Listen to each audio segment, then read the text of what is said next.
Hi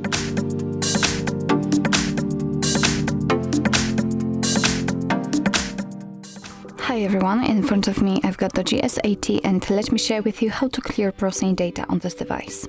So first of all, let's open your browser. In my case it will be Google Chrome, and let's tap on the three dots icon in the right upper corner. Trust me, here we've got the three dots icon. Now let's tap on the history.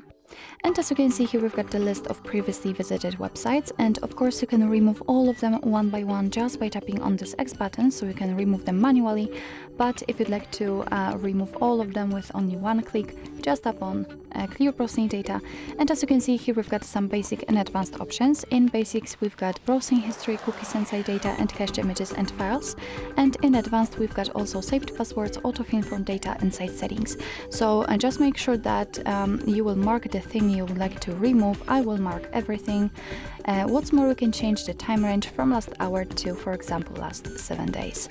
So if you are ready, just tap on clear data, and as you can see, the history is empty, so it means that for sure we just removed actually everything, starting from the list of visited websites, so the browsing data, and ending on, for example, autofill from data.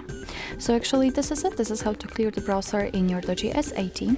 Thank you so much for watching. I hope that this video was helpful, and if it was, please hit the subscribe button and leave the thumbs up.